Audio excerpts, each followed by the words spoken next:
নমস্কার বন্ধুরা, food divine বাংলাতে তোমাদের সকলকে অনেক অনেক স্বাগত জানিয়ে আজকের রেসিপিটা আমি শুরু করছি। আজকে আমি তোমাদের সাথে ডিম আলুর ঝোলের রেসিপি শেয়ার করব। এইভাবে তোমরা একবার অবশ্যই বাড়িতে বানিয়ে দেখো, আশা করছি ভালো লাগবে। তো আজকের রেসিপির জন্য আমি এখানে নিয়েছি 4টে সিদ্ধ ডিম। ডিম তোমরা তোমাদের প্রয়োজন মতো কম বেশি করে নিও। দুটো বড় সাইজের আলুকে এইভাবে বড় টুকরো করে কেটে নিয়েছি।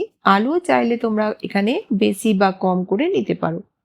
প্রথমে কড়াইতে নিয়ে নেব আমরা তেল। তেল গরম হয়ে গেলে আমরা দিয়ে দেব এখানে আলু। আলু দেওয়ার পর আমরা 3 থেকে 4 মিনিট মিডিয়াম ফ্লেমেতে ভেজে নেব, যতক্ষণ না আলুর কালার চেঞ্জ হয়ে যাচ্ছে। দিয়ে দিলাম 2 থেকে 3 পিঞ্চ হলুদ গুঁড়ো।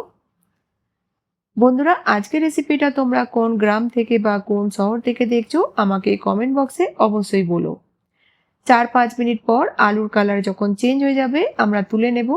আর এই তেলেতেই এবার আমরা ডিম দিয়ে ভেজে নেব। ডিমগুলোকে আমরা 1 থেকে 1.5 মিনিটের জন্য ভেজে নেব, হালকা কালার চেঞ্জ হয়ে যাওয়া পর্যন্ত। ডিমও ভাজা হয়ে গেছে, তুলে নেব আমরা।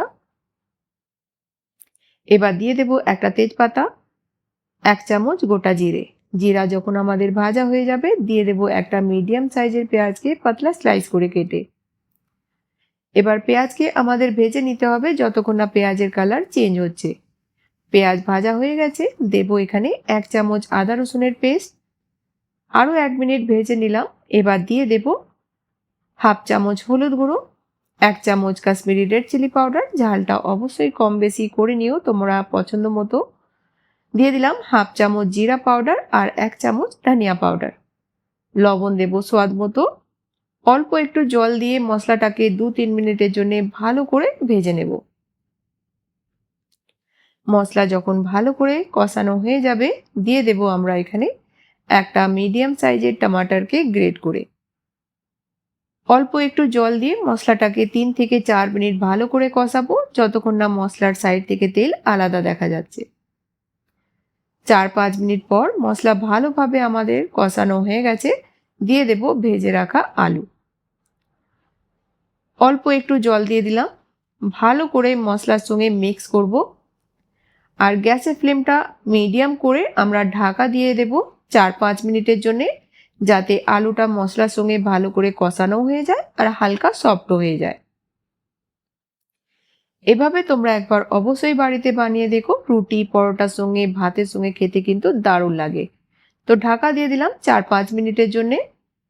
5 মিনিট পর দেখেই বুঝতে পারছো খুবই ভালোভাবে আমাদের আলুটা কষানো হয়ে গেছে, একদম মশলার সাইড থেকে তেল আলাদা দেখা যাচ্ছে। দিয়ে দেব এখানে ডিম। ভালো করে মিক্স করব আর দিয়ে দেব এখানে জল। জল তোমরা অতটাই দিও যতটা তোমরা এখানে ঝোল পছন্দ করবে।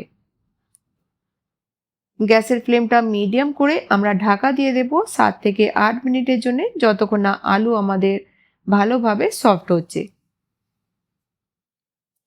দিয়ে দিলাম হাফ চামচ গরম মশলা।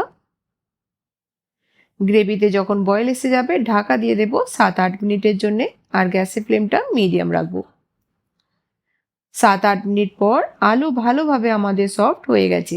দিয়ে দেব আমরা দুটো কাঁচা লঙ্কা 2 টুকরো করে দিয়ে দিলাম আর ধনেপাতা কুচি দিয়ে ভালো করে মিক্স করে আমরা গ্যাসের ফ্লেমটা বন্ধ করে দেব।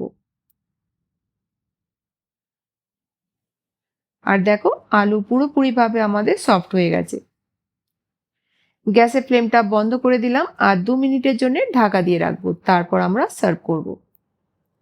2 মিনিট পর তোমরা দেখেই বুঝতে পারছো এটা খেতে কতটা টেস্টি হবে।